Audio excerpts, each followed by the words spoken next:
Hi, this is hashtag Ilanot Review Toxic, the Ilanot Review's virtual launch party. I'm Matt Doobie, and my story in the Ilanot Review is called Galum. Thank you for joining me in Columbia, Missouri. About Galum.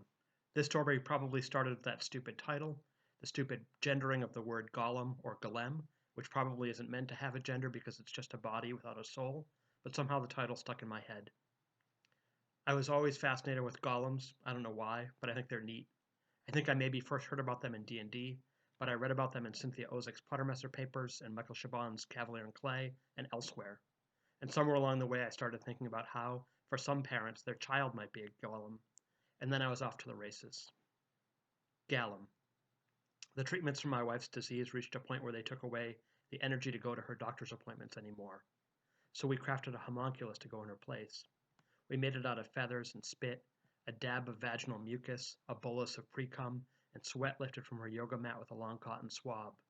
The oils her fingers left behind when she swiped her tablet, and dandruff from her eyebrows, her skin dried out by the medicine she was prescribed. So mostly feathers, and it looked ridiculous, a half-plucked thing that could barely hold itself together, which made it perfect, we thought. We named it Galum. The doctors clicked concern when I brought Galum to the appointments in my wife's place. Highly unusual, they said, and we can hardly. But I wasn't listening because all the listening we'd done up till now hadn't made a dent. Galum shivered under the paper gown. She coughed when she was told, and when they slid her into the tube for scans, she made a sound that I'm sure scared folks in the waiting room, even though all of them were terminal patients too. It was even harder to listen to up close.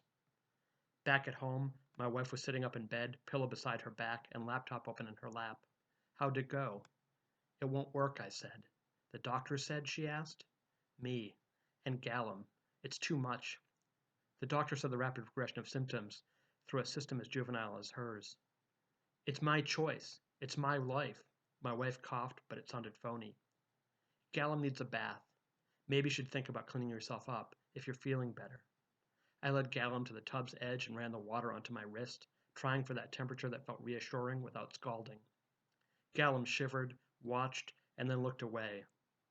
It wasn't long before the water was ready, and helped Galum step over the tub side and into the water.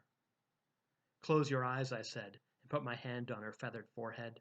Take a deep breath, and I pushed downward.